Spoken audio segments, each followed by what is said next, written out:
Bastet's been in planning since 2014. It's been a long road. We've been getting our beer in front of anybody that was willing to drink it, and we built quite a following. So it's nice to see this coming finally to fruition.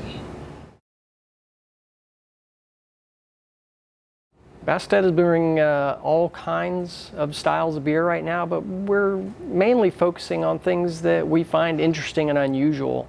A lot of our inspiration comes from fermentation that's happening in other cultures. We've done a kvass that has a Russian origin. We've done a Finnish recipe that is inspired by sima, which is a traditional recipe from Finland.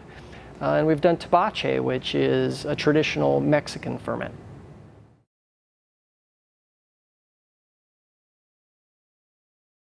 Craft beer became a passion for me when I was pretty young, when I discovered beer, really. My friends were drinking your standard case of beer that I had no interest in, and I was that weird guy that always had a six-pack of Guinness because I wasn't interested. I didn't like what everybody else was drinking.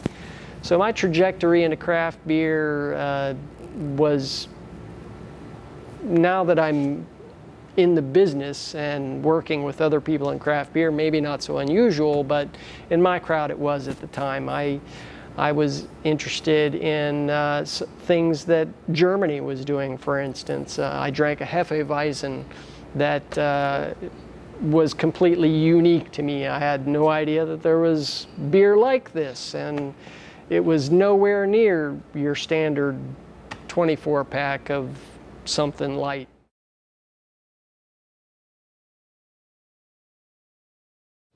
I didn't have a really good introduction into good beer, but you know, it took me bartending a party one time when I was just barely old enough to drink, and I tried Bitburger Pills. So my journey started in Germany just like his. I had that Pilsner, and it was just like the big box Pilsners that I've had, but it was 10 times better. So that ignited a passion in me that got me started in trying new things from other cultures. I think what sets apart Bastet from our peers is our interest in what other cultures are brewing. We've always looked to what other people do for inspiration, whether it's a kvass from Russia, whether it's sima from Finland, whether it's tepache from New Mexico. We're looking for something out of the ordinary to give us inspiration. And those are the kind of things that we'd like to put in front of people, because most people have not even heard of that kind of stuff. So I think what sets us apart from other brewers is where our inspiration comes from.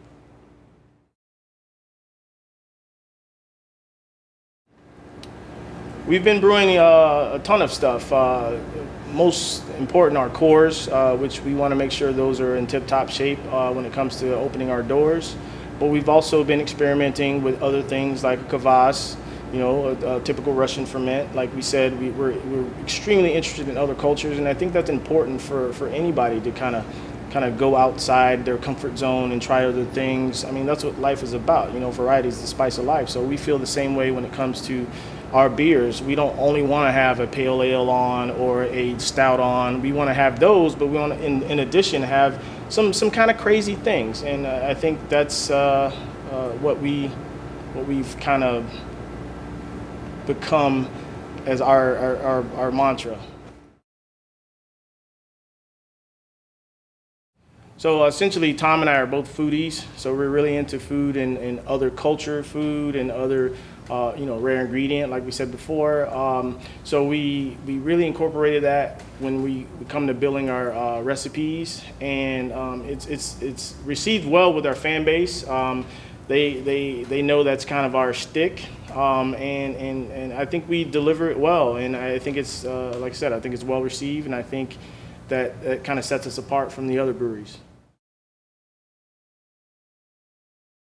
We've done a couple of unusual ingredients with beer.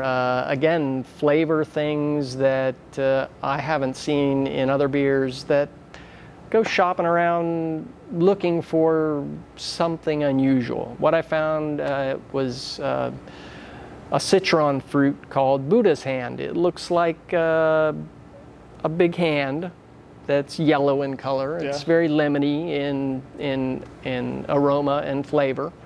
We also do a honeydew saison. So we're using everything from fruit to spice in our beers. It makes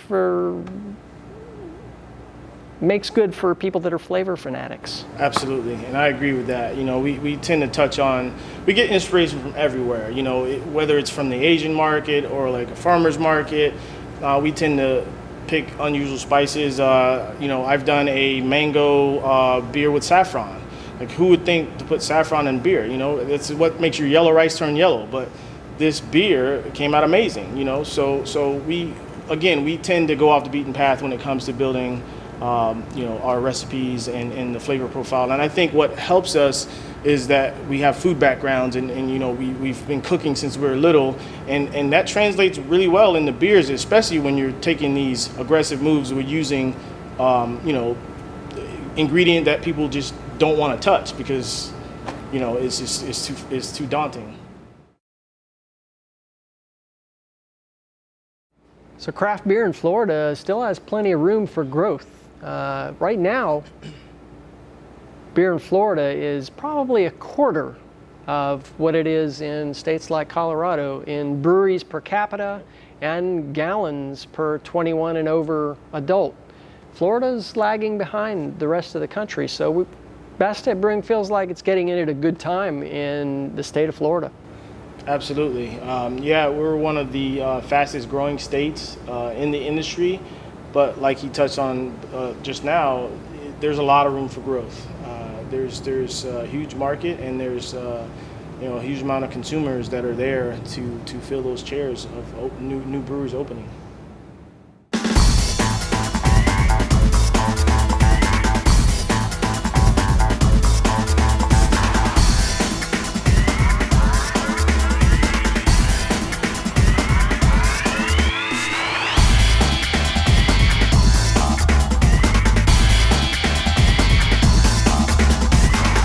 My name is Tom Ross. My name is Houston Lett, and we are co-founders of Bastet Brewing.